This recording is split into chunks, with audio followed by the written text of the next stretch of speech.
క్రైస్తవుడా మరువవద్దు ఆయన రాకడా, కనిపెట్టి ప్రార్థన చేయు సిద్ధముగా నుండి.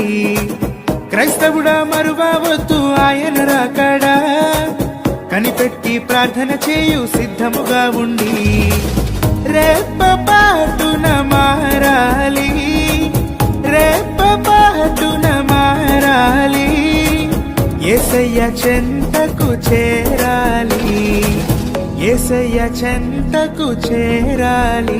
యేసు రాజుగా వచ్చుచున్నాడు, భూలోకమంతా తెలుసుకుంటారు. యేసు రాజుగా వచ్చుచున్నాడు, భూలోకమంతా తెలుసుకుంటారు.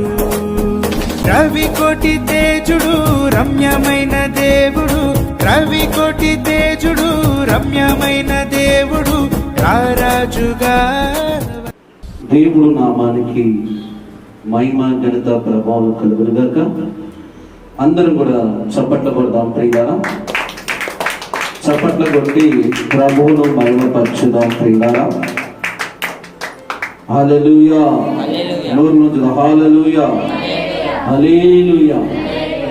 ప్రభువును రక్షకుడును యేసుక్రీస్తు పరిశుద్ధమైన నామములో క్రీస్తు ద్వారా ప్రార్థనా మందిరంలో ప్రేమపూర్వకంగా మిమ్మల్ని ఆహ్వానిస్తూ వందనాలు ప్రియులారా.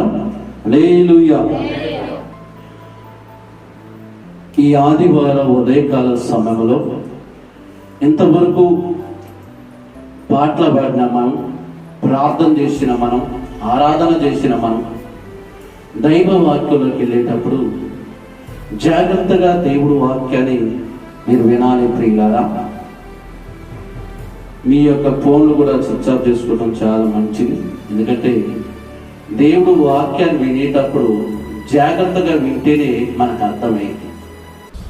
జాగ్రత్తగా వాక్యం మీద మనసు పెడితేనే మనకు వాక్యం అర్థమైంది. ప్రియులారా, దగ్గరకు వచ్చిన మనం దేవుడు వాక్యాన్ని మనం వినేవారు ఉండాలి. దేవుడి దగ్గరకు వస్తున్న మనం దేవుని మహిమపరచువారుగా ఉండాలి. ఎలా ఆరాధన చేస్తున్నామో, ఎలా పాటలు పాడుతున్నామో, ఎలా సప్పట్లు కొడుతున్నామో, ఎలా కంజరాలు కొడుతున్నామో, ఎలా రమ్ము కొడుతున్నామో, ఏ ఉద్దేశపూర్వకంగా ప్రభువును మహిమపరచడానికి ఆయన సన్నిధికి మనం వచ్చినో మనం గ్రహించాలి, మనం ఆలోచన చేయాలి ప్రియులారా. ఈరోజు దేవుడి యొక్క వాక్యాన్ని ఒకసారి జ్ఞాపకం చేసుకుందాం ప్రియులారా.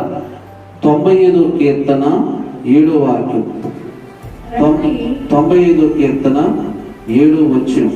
రండి నమస్కారం చేసి సాగిలపడదాము. చాలు ప్రియులారా, రండి నమస్కారం చేసి సాగిల పడదాం.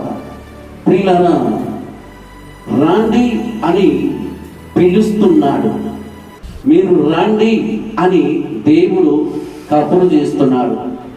ఎవరిని రమ్మంటున్నారు, ఎవరిని పిలుస్తున్నారు, ఆయన పిలుపు ఎవరు వింటున్నారు, ఆయన పిలుపుకు ఎవరు లోబడుతున్నారు, ఆయన పిలుపు ఎవరు జాగ్రత్తగా వింటున్నారు, ఆ పిలుపుకు ఎవరు విధేయత కలిగి ఉంటున్నారు అన్నది మనం జ్ఞాపకం చేసుకుంటే, రాండి అంటున్నారంటే ఎవరిని రమ్మంటున్నారంటే ప్రియులారా, సమాజంలో సొసైటీలో అనేకమైన పనుల్లో, అనేకమైన విషయాల్లో, అనేకమైన కార్యాలలో అలసి సొలసిపోయిన ప్రజలని దేవుడు పిలుస్తున్నాడు.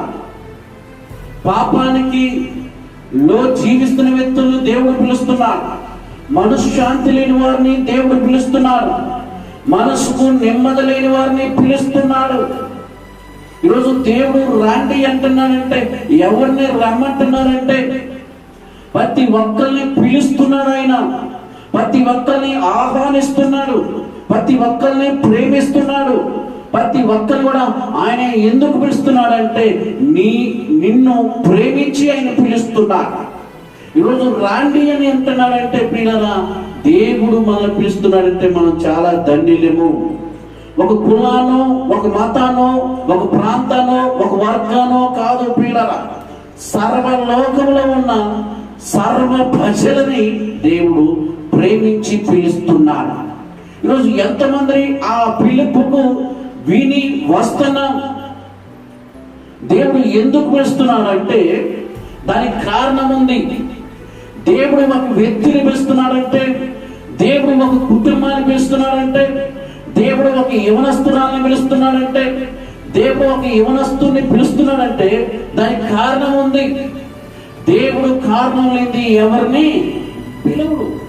ఎందుకంటే ప్రియులారా, సమాజంలో, సొసైటీలో మన పనుల వల్ల, మన యొక్క చేస్తున్న యొక్క వృత్తి వల్ల, అనేకమైన బాధ్యతల బట్ట వల్ల చాలా మంది నలిగిపోతున్నారు, చాలా మంది కుంగిపోతున్నారు, చాలా మందికి నెమ్మది లేదు, చాలా మందికి మనశ్శాంతి లేదు, అన్నము తిన్నా ఆకలి తీరట్లేదు. పిల్లరా, కంటెంట్ గా నిద్రపోయినా నిద్ర రావట్లేదు పిల్లరా.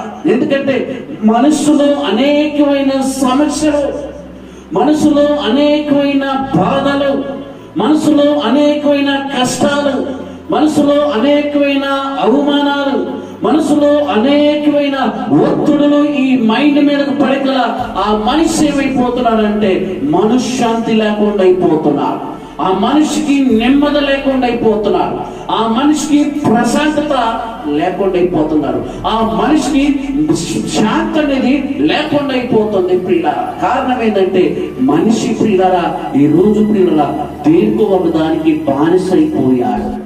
దేనికో ఒక దానికి బానిసైపోయి పరలోకమందున్న కన్న తండ్రికి దూరం అయిపోయి, కన్న తండ్రికి ప్రేమకు దూరం అయిపోయి, కన్న తండ్రిని దూరమైన మనిషి దేనికి దిగజారిపోతున్నాడని దేవుడు ఈరోజు ప్రేమించి మనల్ని పిలుస్తున్నాడు.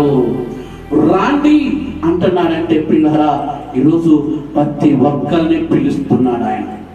ఆయన ఎందుకు పిలుస్తున్నాడంటే పిల్లరా, మనకి సమాధానాన్ని ఇవ్వటానికి, మనకి నెమ్మదిని ఇవ్వటానికి, సమాధానం ఇవ్వటానికే దేవుడు మనల్ని పిలుస్తున్నాడు.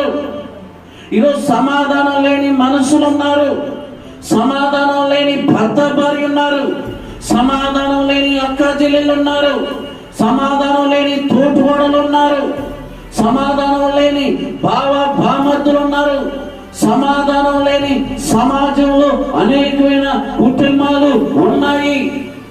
వారికి సమాధానం ఎక్కడ దొరికింది? కిరాణా కొట్లో దొరకదు, షాపింగ్ మాల్లో దొరకదు, బట్టల షాప్ లో దొరకదు, బంగార షాప్ లో దొరకదు, పార్కులో దొరకదు, సినిమాల్లో దొరకదు, బీర్ షాపుల ముందు కూర్చుంటే దొరకదు. నీకు సమాధానం ఇయ్యగలిగిన వంటి వాడే ఈరోజు నిన్ను పిలుస్తున్నాడు. చెప్పటపడదామా పిల్ల? నిజంగా ఆయన పిలుపును వింటే, ఆ పిలుపును లోపడితే, ఆ పిలుపుని హృదయంలోకి సేకరిస్తే, ఈరోజు దేవుడు చెప్తున్న మాట, మై బ్రదర్ సిస్టర్స్, నీకు సమాధానాన్ని ఇస్తా. ఈరోజు ఎంతమంది సమాధానం లేని కుటుంబాలు ఉన్నాయి. ఈరోజు సమాధానం కోసం ఎదుగులాడే వాళ్ళు ఎంతమంది లేరు.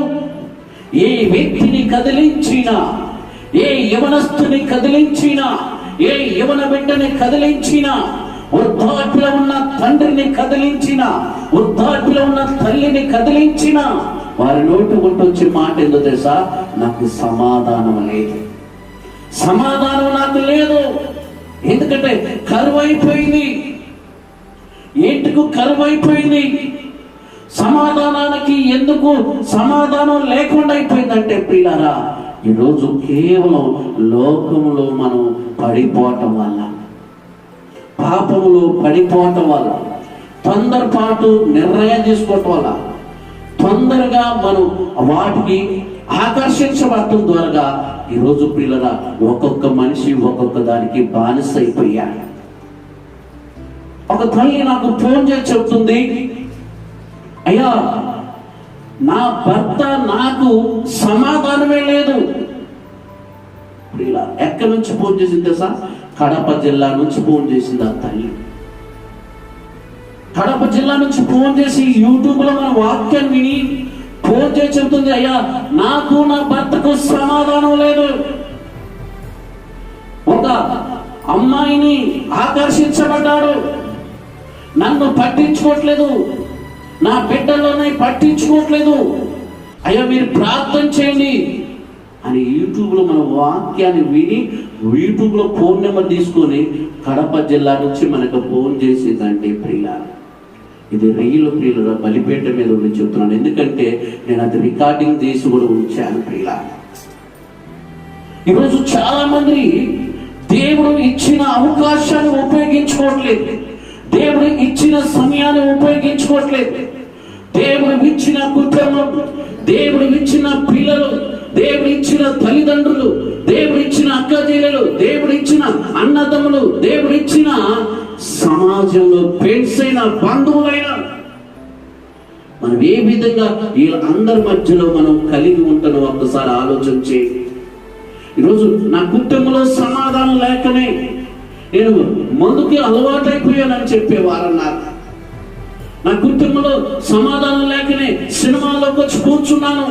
నా కుటుంబంలో నాకు సమాధానం లేదు కాబట్టి బీర్ షాప్ లో బీర్ తాగుతున్నాను.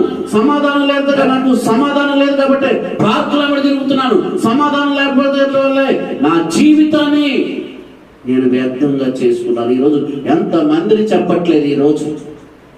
ఈరోజు ప్రియులారా, ఒక వ్యక్తి ఏమో తాగుడికి బానిస అవుతున్నాడు, ఒక వ్యక్తి ఏమో దొంగతనానికి బానిస అవుతున్నాడు, ఒక వ్యక్తి ఏమో మోసాలకి బానిస అవుతున్నాడు, ఒక వ్యక్తి ఏమో అబద్ధాలకి బానిస అవుతున్నాడు, ఇంకొక ఇద్దరు విక్కల మాటలు ఒక్కరు చెప్పి అద్దరు మాటలు చెప్పి జగడాలు పెట్టడానికి బానిస అయిపోతున్నాడు, ఇంకొకరేమో వ్యభిచారానికి బానిస అయిపోతున్నారు, ఒకరికేమో బట్టలకి బానిస అయిపోతున్నారు, మరొకరేమో బంగారానికి బానిస అయిపోతున్నారు, మరొకరు సుఖానికి బానిస అయిపోతున్నారు. బానిస అయిపోయి ఎలాగున్నారంటే దాంట్లోంచి బయటపడట్లేదు. ప్రియులారా, ఈ కిటికీ సాయిగా శనక్కాయల గింజలు ప్రియులారా, శనక్కాయలో ఉన్నాయి, బత్తా ఉంది. కోతి వచ్చి ఆ కిటికీ సాయిగా వచ్చి ఆ శనక్కాయలు ఇట్ట పట్టింది కానీ పోయేటప్పుడు చేయి బాగానే పోయింది, కానీ వచ్చేటప్పుడు మాత్రం చేయి రావట్లేదు. ఎందుకు చేయి రావట్లేదంటే కోతి పెట్టేటప్పుడు పెట్టింది చెయ్యి, వచ్చేటప్పుడు ఎట్టవుతుంది చెయ్యి శనక్కాయ పట్టింది కాబట్టి, ఇప్పుడు బిరికెట్ ఇట్ట పట్టింది కాబట్టి కిటికీ పడుతుంది. ఆ కిటికీకి అంతా పోయేటప్పుడే ఇట్ట పోయింది కానీ వచ్చేటప్పుడు ఇటు రాట్లా. శనక్కాయలు తినాలని అయితే ఆశలు కానీ శనక్కాయలు మాత్రం చూసింది కానీ కిటికీ సందులో చేయి పెడితే వస్తాయి అని దానికి తెలుసు కాబట్టి శనక్కాయలు తీసుకొని వచ్చేటప్పుడు మాత్రం దాని చేయి మాత్రం రాట్లా.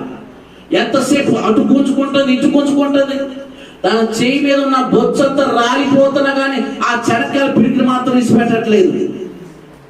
శనక్కాయ ఇంటి యజమానుడు వచ్చిందాక అటు గుంజుతుంది ఇటు గుంజుతుంది, అయినా మాత్రం రాట్లా. దానికి ఉదాహరణ ఏంది? శనక్కాయలు విడిచిపెడితే చెయ్యి మళ్ళీ వచ్చింది. ఈరోజు కూడా మనిషి కూడా అదే పట్టుకుంటున్నాడు, మనిషిని అదే సాతాను పట్టుకుంటుంది. ఈరోజు దాన్ని విడిచిపెడితే ఫ్రీగా బయటకు వస్తారు, కానీ అది విడిచిపెట్టడు. కోతి ఏ విధంగా కిటికీలో పెట్టి శనక్కాయలు పట్టుకొని అవి తిన్నదాకా తపన పడుతుందో, తిన్నదాకా పోరాడుతుందో, తిన్నదాకా యుద్ధం చేస్తుందో ఆ యొక్క కిటికీ మీద, ఈరోజు మనిషి కూడా అలాగే సావైనా బతికైనా నేను తేల్చుకుంటాను, సావైనా బతికైనా నా దేవుడు ఉన్నాడు అన్న భరోసా మనకు లేదు, ధైర్యం మనకు లేదు, నమ్మకం మనకు లేదు, విశ్వాసం మనకు లేదు, ఆ పరిశుద్ధత మనకు లేదు. దేవుణ్ణి నమ్మామంటే నమ్మాము. ఎంతమంది ఈ కోతి స్వభావం కలిగిన మనుషులు లేరు. ఆ పాపంలో పడి ఆ పాపాన్ని విడిచిపెట్టలేకపోతున్నాను, అబద్ధాలు కలవాటి అబద్ధాలని విడిచిపెట్టలేకపోతున్నాను, వ్యభిచారాన్ని కలవాటి వ్యభిచారాన్ని నేను విడిచిపెట్టలేకపోతున్నాను, మోసాలు కలవాటి నేను మోసాన్ని విడిచిపెట్టలేకపోతున్నాను, తాగుడుకు బానిసే తాగుడును విడిచిపెట్టలేకపోతున్నాను. ఇలా ఎంతమంది కారణాలు చెప్పేవారు లేరు, ఎంతమంది ఇలా సాకులు చెప్పేవారు లేరు, ఎంతమంది వాళ్ళ నిజ జీవితంలో జరిగిన విషయాలు చెప్పేవారు లేరు. ఈరోజు కోతి ఏ విధంగా అయితే కిటికీలో చేయబెట్టి చెడకలు తిందనుకుంది కానీ తినడానికి మాత్రం దానికి అవకాశం లేదు. ఇంటి యజమానుడు వచ్చేదాకా ఆ కిటికీలో చేయి మాత్రం పొరపాటుంది. ఇట్లా ఈరోజు దేవుడు వచ్చేదాకా, దేవుడు గద్దించేదాకా ఆ మనిషి ఆ మార్పు అనేది చెందట్లా, మారు మనసు అనేది పొందట్లా, మార్గం అనేది తెలుసుకోవట్లా. అందుకనే బైబిల్ ఏం చెప్తుంది? నమస్కారం చేసి సాగిలా పడతాం. దేవుడి దగ్గరికి రమ్మంటారు. ఈరోజు దేవుడు నిన్ను ప్రేమించి పిలుతున్నా, ఆయన దగ్గరికి రా. నా తోడుగా ఉన్నవాడని